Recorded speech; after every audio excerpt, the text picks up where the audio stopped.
Hello, today we are going to be making a high protein veggie burrito. Here is what you'll need. If you enjoyed this recipe, I'd appreciate it if you liked and subscribed. Let me know what you want to see next in the comments. First thing you need to do is chop your veggies and then we're going to fry it off.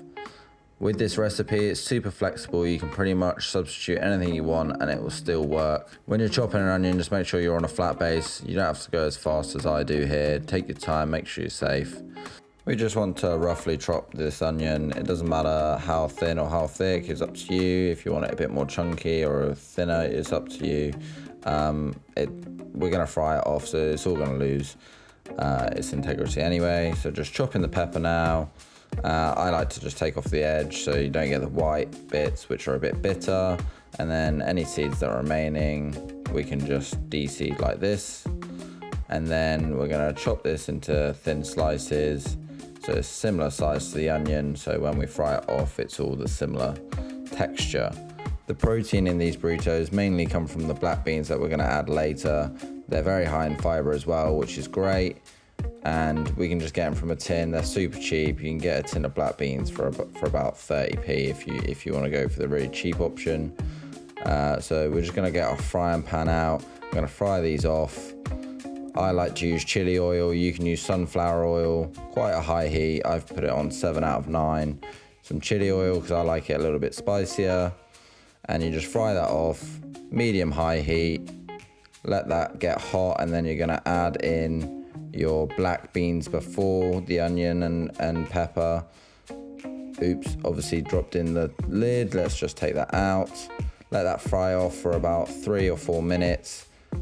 I add frozen sweet corn, but you can use tinned sweet corn or fresh sweet corn. I like the addition because it's a similar sort of texture to the black bean, and it's just another excuse to get another veggie in there. So just keep stirring that, just thawing out the sweet corn really, just letting it just sizzle away there. We'll season it at the end, and we can just keep topping it up, keep stirring.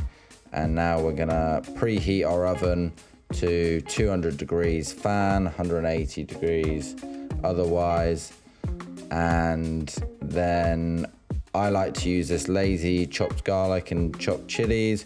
You can add as much or as little as you like, or you can use fresh chilies, fresh garlic, both work as well. I actually find the lazy garlic and the lazy chilies are actually more cost efficient. Because they pack so much. I mean, ultimately in that little jar, you're talking probably about 50 cloves of garlic, which would be actually quite expensive. A little jar like that costs about £1.50. So if you don't really like your spice, you can either leave out the chilies or just reduce them. I use about a teaspoon, which will make about 4 burritos. We're now gonna add our peppers and onions, just like so. And we're gonna fry them off, and then we're gonna start to add our herbs and spices. Here we go. Struggling to do this one-handed, as you can tell. I'm gonna get a phone holder for the next video, so if you watch my next video, look out for the stability on the videoing. So just give that a good mix, and let that all come together. This is going to be our main filling for the burrito. We'll add sauces and cheese and anything else you want to add later. But this is going to be our main filling. Just packed with absolute veggies, and it's really, really good. So cayenne pepper going in. I like to just freestyle it, but that's about a tablespoon. And then coriander. Again, you can use fresh if you want to, but again, that's probably about half a tablespoon. And then next in is going to be smoked paprika, or normal paprika will also work. Now this is what's really going to give this burrito flavor, all these spices. Cumin, again, you can take it or leave it. Again, that's about a tablespoon I'm putting in. And then finally, we're going to give that a good mix. Let all those juices just marinate in those spices. And as you can see, it's a mess. I'm spilling it everywhere. And now I'm just going to reduce that heat and just let that simmer for another 5 minutes. And then we're going to get to work on the rest of it. Just giving you a close up there. The next thing to do is our rice. I use packet rice, microwave rice, because it's just quicker and easier, and they're actually quite healthy.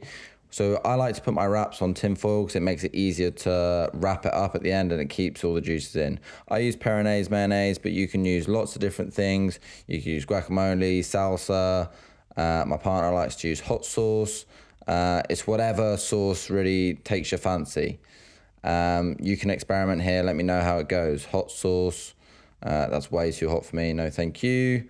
And then we're going to add those veggies. This is what they should look like. And really pack them up. You want these burritos to be full. So there's me just distributing it. Excuse the mess in the kitchen. You're not supposed to see that, but don't worry about it. And then just spread it all evenly between the 4 burritos. Obviously, you can scale this depending on how many people you're cooking for. And this will taste really, really good, guys. I can promise you. Adding jalapenos, just for that a little bit of extra kick. And I'll show you how to wrap these as well, because if you've not wrapped a burrito before, it can be quite difficult. There we go, lots of jalapenos. Okay, and now we're just going to spoon the microwave rice alongside it. I like to use the Mexican bean because it goes with the burrito vibe. I know I said we want to pack them full, but we definitely don't want to overfill them either and make it impossible. So I've made these loads and loads of times, so I've got a pretty good eye for how much to do. If you put too much in, you can always take it out. And you'll feel very full after it, I can assure you. Then I like to grate some cheese. You could melt this cheese beforehand. You could use a slice of mozzarella. Again, it's whatever you fancy. And at this point, you can crack a bit of pepper on there as well, and that would be really good as well. Okay, so you need to get it all in a line and then fold in the 2 ends and then roll it over the end. And then you use the foil just to secure everything in, both ends in, and then over the top. I'm going to show it to you again in slow-mo, just so it's clear. So you get it all in a line by lifting it up like that. You tuck the 2 ends in.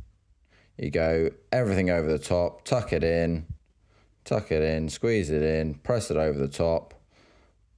And there we have it. Ends in on the foil, and then over the top again. And then these are going to go in the oven for about 15 to 20 minutes. And it's just going to give a nice crispness on the outside of that. And if you're taking this to lunch, to work for lunch, then it's also super good when it's in the foil, easy to transport, safe, secure.